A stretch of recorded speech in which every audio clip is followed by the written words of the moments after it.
ఆ బారికేడ్ల అవతలే పోలీసులు ఆపేశారు. కేటీఆర్ ను మాత్రం లోపలికి పంపించారు. జస్ట్ ఇప్పుడే కేటీఆర్ పోలీస్ స్టేషన్ లోపలికి వెళ్లారు. ఇద్దరు అధికారుల బృందం ఆయనను ప్రశ్నించబోతున్నారు.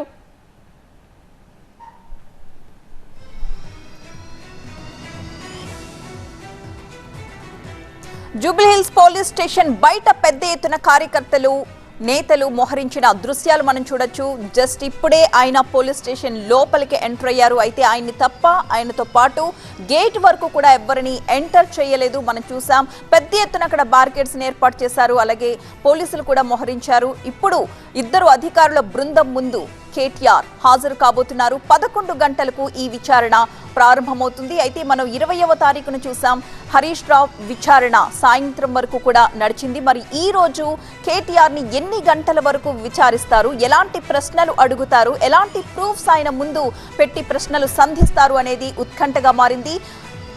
పోలీస్ స్టేషన్ లోపలికి వెళ్లడానికి ముందు బీఆర్ఎస్ భవన్ లో ఏ విధంగా ప్రెస్ మీట్ ఏర్పాటు చేశారో, విచారణ ముగిసి బయటకు వచ్చిన తర్వాత కూడా లోపల ఏం జరిగింది, ఎలాంటి ప్రశ్నలు అడిగారు, తాను సిట్ అధికారులకి ఎలాంటి ప్రశ్నలు సంధించాననే దానికి సంబంధించి మళ్లీ మాట్లాడతాను మీడియాతో అని చెప్పి మరి వెళ్లారు కేటీఆర్. అయితే గత 2 సంవత్సరాలుగా ఫోన్ ట్యాపింగ్ కేసు అంటూ ఒక ఉత్తుత్తి కేసు, ఏమీ లేని కేసుని పట్టుకుని వేలాడుతోంది ప్రభుత్వం. ఇప్పుడు సింగరేణి స్కామ్ కి సంబంధించి తామంతా నిలదీసి అడుగుతున్నామని, దాన్ని డైవర్ట్ చేయడానికే మళ్లీ ఫోన్ ట్యాపింగ్ కేసు అంటూ నేతలకు నోటీసులు పంపించి మమ్మల్ని ఇలా విచారణకు తీసుకొస్తున్నారు అంటూ ఆయన మండిపడ్డారు. అలాగే ఈ 2 సంవత్సరాలుగా తనపై ఎన్నో నిందలు వేశారని, ఎన్నో లింకులు అంటగట్టారని, వ్యక్తిత్వ హననం చేశారని, ఆ తర్వాత మళ్లీ అదేది లేదు తూచంటూ మాట్లాడారని మనం చూస్తున్నాం.